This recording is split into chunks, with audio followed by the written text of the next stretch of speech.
Friends, welcome to my academy. तो friend, जैसा कि आप सभी को पता है, कल आपके सीटेट की ऑफिशियल आंसर की जारी की गई थी। उसके बाद से मुझे बहुत सारे अभ्यर्थियों के कमेंट आए हुए थे कि यूट्यूब से मैच करने पे जो हमारे नंबर थे वो 91 से लेकर के 95 के बीच में बन रहे थे, बट जो आपकी ऑफिशियल आंसर की है उसमें नंबर डिक्रीज हो गए, यानी किसी किसी के 88 नंबर बन रहे हैं तो किसी किसी के 89 नंबर बन रहे हैं। ऐसे में बहुत सारे अभ्यर्थी ऐसे भी हैं जो कि OBC SC ST कैटेगरी से बिलोंग करते हैं और उनके यहाँ पर जो है 80 नंबर या फिर 81 नंबर बन रहे हैं। तो ऐसे में उनका यही क्वेश्चन है कि जो फाइनल रिजल्ट आएगा इसमें कितने नंबर का डिफरेंस आपको देखने को मिलेगा, नंबर इंक्रीज होंगे या फिर नहीं। ठीक है, देखिए अभी जो है मैंने आपका क्वेश्चन पेपर देखा और जो आपकी ऑफिशियल आंसर की है उसको देखा। मुझे भी कुछ क्वेश्चनों में अभी डाउट बन रहे हैं कि किस बेस पे जो है उस ऑप्शन को सही माना गया है CBSE की तरफ से, क्योंकि लगभग 3 से 4 क्वेश्चन ऐसे हैं जिसमें कि मुझे अभी डाउट बना हुआ है कि किस तरीके से जो है उन लोगों ने आंसर को सही माना हुआ है। तो मैं यहाँ पर मैक्सिमम आपके 2 क्वेश्चन पर ज़रूर चैलेंज करने वाली हूँ, क्योंकि उसमें देखिए आपका जो क्वेश्चन चैलेंज करते हैं उसके लिए आपको प्रॉपर NCERT का सोर्स होना चाहिए, ठीक है, ऑथेंटिक प्रूफ होना चाहिए, तभी वो लोग जो उस क्वेश्चन को सही मानते। तो आप खुद भी चैलेंज कर सकते हैं। एक क्वेश्चन पे जो है आपके यहाँ पर 1000 रुपये आपको पेमेंट करने पड़ते हैं। तो मैंने 3 से 4 क्वेश्चन को अलग निकाल के रखा हुआ है, क्योंकि उस पर मुझे जो है बहुत डाउट लग रहा है कि पता नहीं किस बेस पे जो है CBSE की तरफ से वो ऑप्शन सही माने गए हैं। तो मैं यहाँ पर मैक्सिमम 2 क्वेश्चन को चैलेंज जरूर करूँगी और उसके लिए जो है मैं NCERT का जो सोर्स होता है, जो ऑथेंटिक प्रूफ होता है, उसको यूज करने वाले हूँ यहाँ पर। ठीक है, तो आप जो है 3 से 4 फ्रेंड्स मिलकर भी चैलेंज कर सकते हो, या फिर जो क्वेश्चन मुझे डाउट वाले लग रहे हैं मैं तो यहाँ पर चैलेंज करूँगी। ठीक है, तो अभी आपको परेशान होने की ज़रूरत नहीं है। जिनके भी यहाँ पर 89 नंबर बन रहे हैं या फिर 88 नंबर बन रहे हैं, तो देखिए जो आपका रिजल्ट आएगा इसमें आपको 1 से 2 नंबर अभी आपको इंक्रीज़ देखने को मिल सकते हैं। तो आप सभी को यहाँ पर परेशान होने की ज़रूरत नहीं है।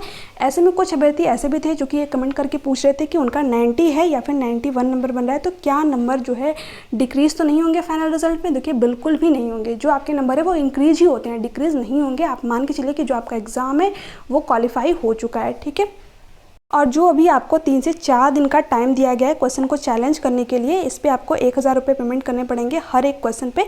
इसको आप चैलेंज जरूर कीजिए। जिस भी क्वेश्चन में आपको डाउट लग रहा है, मुझे जिन क्वेश्चन में लगा था मैं अभी आपके वो अलग निकाल के रखी हूँ, उसको प्रॉपर एनालिसिस करने के बाद जो 2 क्वेश्चन मुझे बिल्कुल ऑथेंटिक लगते हैं मैं उनको चैलेंज करने वाली हूँ। ठीक है, इसके अलावा कुछ अभ्यर्थी ऐसे थे जो कि मुझे कमेंट करके बोल रहे थे कि मैम मैंने 3 से 4 बार जो है सीटेट का एग्ज़ाम दिया हुआ है और मेरे यहाँ पर 86 नंबर ही बन रहे हैं और 87 के बीच में ही नंबर रह जा रहे हैं। तो आपको देखिए, मैंने जब आपका रिजल्ट आता है या फिर जब आपकी ऑफिशियल आंसर की आती है तभी मैं आप लोगों के साथ में ये चीज़ डिस्कस करती हूँ कि आप जैसे ही आपका जो आंसर किया है और जैसे ही आपका रिजल्ट आया, आप सबसे पहले ये चीज़ देखिए कि किस सब्जेक्ट में आपके नंबर कम है। मान लीजिए बहुत सारे अभ्यर्थी ऐसे हैं जिनके कि मैथ यहाँ पर वीक होता है और उसमें जो है वो बहुत ही कम नंबर स्कोर कर पाते हैं। कोई 8 नंबर, कोई 10 नंबर, कोई 11 नंबर। ठीक है, तो अभी आपके पास टाइम है। आप जो है देखिए अभी आपका सीटेट का नोटिफिकेशन भी नहीं आया, तो आप अभी से मैथ को अच्छी तरीके से कंप्लीट करिए। कम से कम आपको 30 में से जो आपका, मान लीजिए पेपर 2 की मैं बात करूँ तो इसमें 20 नंबर आपके कंटेंट के आते, तो इस 20 में से आपको अभी से ये मान के चलना है कि आपको 18 प्लस तो स्कोर करने ही हैं हर हालत में, तभी जो है आप अपने एग्ज़ाम को क्वालिफाई कर पाएंगे। देखिए जो भी अभ्यर्थी अभी ऐसे हैं जिनके कि 87 या फिर 88 नंबर बन रहे, तो आपको देखिए बहुत सारे अभ्यर्थी हैं जो कि पैनिक हो जाते हैं कि नहीं मेरा 1 या 2 नंबर से एग्ज़ाम क्वालिफाई नहीं हो पाए। मान लीजिए कि आपके 90 नंबर आ भी गए होते, तो क्या आप जो अगले शिक्षक भर्ती की तैयारी करने वाले थे उसमें आप अच्छा स्कोर कर पाते हैं? क्या आपकी तैयारी पूरी थी? नहीं थी, आपको और भी मेहनत करनी पड़ती और उसमें आपका अगर एग्ज़ाम क्वालिफाई नहीं होता तब आपको और भी ज़्यादा दुख होता है। ठीक है, तो इसलिए अगर आपके अभी 87 नंबर बन रहे हैं, 88 नंबर बने, तो आपको बिल्कुल परेशान होने की ज़रूरत नहीं है। आप ये मान के चलिए कि जो आपकी तैयारी थी वो अच्छी नहीं थी, आपने NCERT को अच्छी तरीके से नहीं कवर किया था, आपका जो सब्जेक्ट वीक था उसको आपने अच्छी तरीके से एनालिसिस नहीं किया था। तो अब आपको जो तैयारी करनी है वो आपको 120 प्लस के अकॉर्डिंग ही करनी है। ठीक है, अगर आप अभी से करेंगे, ठीक है, और हर सब्जेक्ट पर फोकस करेंगे, जैसे कि मान लीजिए किसी का CTP में कम नंबर है, तो आप सबसे पहले उस सब्जेक्ट को तैयार कीजिए जब तक आपका नोटिफिकेशन नहीं आया है। ठीक है, आपके पास जो अगस्त पूरा है इसमें जो सब्जेक्ट आपका वीक है इसको अच्छी तरीके से कवर कीजिए। ठीक है, और उसमें आपको 30 में से आपको मान के चलिए कि 20 प्लस तो स्कोर करना ही है उस सब्जेक्ट में। ठीक है, अगर आपके उसमें कम नंबर आए हैं तो उसको अच्छे तरीके से तैयार कीजिए। उसके बाद में अगस्त के बाद में 1 महीना आप उसको पूरा दे दीजिए। ठीक है, मान लीजिए मैथ आपका कम था, इसमें आपके 10 ही नंबर बने हैं, तो इसमें आपको 25 प्लस तक जो है आपको स्कोर करना है। ये आप जो है अगस्त तक पूरे अच्छी तरीके से कर लीजिए इस सब्जेक्ट में। उसके बाद में जो आपका बचता है, जैसे कि कोई तो ऐसा सब्जेक्ट होगा जिसमें कि आपने बेहतर स्कोर किया होगा। मान लीजिए कि CDP बहुत सारे लोगों का अच्छा होता है, तो अगर आपने CDP में अच्छा स्कोर किया है, 25+ स्कोर किया है, तो इसको जो है जब आपका नोटिफिकेशन आ जाएगा, जब आपके पास में जो है लास्ट एक मंथ बचा होगा, तब आप उसमें जो है अपने CDP को प्रिपेयर कर सकते हैं, क्योंकि वो आपका पहले से ही तैयार है। ठीक है, तो इस तरीके से जो आप अपनी तैयारी कर सकते हैं। जो सब्जेक्ट जिसमें आपके भी कम नंबर आए हैं उसको अच्छी तरीके से तैयार कीजिए प्लीज़, आप सभी से रिक्वेस्ट है। क्योंकि लास्ट टाइम में बहुत सारे अभ्यर्थी क्या करते हैं कि 1 महीने में सीटेट कैसे क्वालिफाई करें उसकी स्ट्रेटजी खोलते हैं। आप देखिए खुद किस तरीके से जो आपका लेवल है वो धीरे धीरे हाई होता चला जा रहा है। तो आपको सबसे पहले यही काम करना है कि किस सब्जेक्ट में आपके नंबर कम आए उसको अच्छी तरीके से एनालिसिस कीजिए। उसके बाद में उस सब्जेक्ट को अच्छी तरीके से तैयार कीजिए, और उसमें जब तक आपके 25+ नहीं हो तब तक जो है आप मॉक टेस्ट देते रहिए, उसको अच्छी तरीके से पढ़ते रहिए, कहाँ पर आपके उसमें कमी है उस चीज़ को प्रॉपर एनालिसिस कीजिए। और आपकी जो तैयारी होनी चाहिए वो 120+ की ही होनी चाहिए, तभी जो आपकी आगे शिक्षक भर्ती आएगी उसके लिए आप तैयार होंगे। ठीक है, तो जिनके भी यहाँ पर कम नंबर थे, जैसे कि 88 नंबर थे, 87 नंबर थे, तो आप जब उतना स्कोर कर सकते हैं तो मान लीजिए कि आपको 30 से 40 नंबर की तैयारी और करनी है। ठीक है, तभी आप जो अपने अगले शिक्षक भर्ती के लिए तैयार भी हो पाएंगे। तो अगर आपने सीटेट में अच्छे स्कोर किया है तो आप अपने अगले शिक्षक भर्ती के लिए भी तैयार हैं। ठीक है, बहुत सारे अभ्यर्थी ऐसे हैं जिन्होंने कि अपने एग्ज़ाम को क्वालिफाई कर लिया, उनके 90 है, 91 है, 95 है, तो बहुत अच्छी बात है, बट उनको मेहनत करनी पड़ेगी अपने अगली शिक्षक भर्ती के लिए। क्योंकि देखिए अभी ऐसा नहीं है कि जिनके यहाँ पर 90 बन रहे हैं, 91 बन रहे हैं, 95 बन रहे हैं, तो वो बहुत ही अच्छा स्कोर है। अच्छा स्कोर नहीं है ये, आपका सीटेट का एग्ज़ाम क्वालिफाई हो गया, बेस तो बन गया, बट अगले शिक्षक भर्ती के लिए आपको अच्छी तरीके से तैयारी करनी पड़ेगी, NCERT पूरा पढ़ना पड़ेगा, फिर से पढ़ना पड़ेगा। तो इसलिए मैं बार बार बोलती हूँ कि सिर्फ आप एग्ज़ाम को क्वालिफाई करने पर फोकस मत कीजिए, अपने एग्ज़ाम में अच्छा स्कोर करने पर ध्यान दीजिए।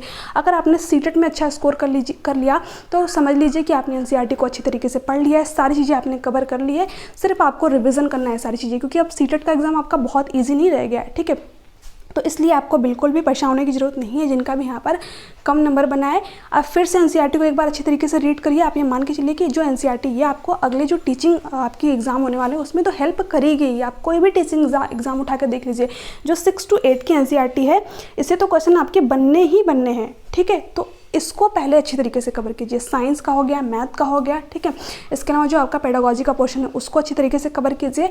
आप जो है ईजिली अपने एग्ज़ाम में 120+ स्कोर कर ले जाएंगे। ठीक है, तो अभी जो आपका दिसंबर में एग्ज़ाम होने वाला है इसके लिए आप अभी से तैयारी स्टार्ट कर दीजिए। बिल्कुल ये सब चीज़ों में पढ़िए ही मत कि नोटिफिकेशन कब आएगा, रिजल्ट कब आएगा।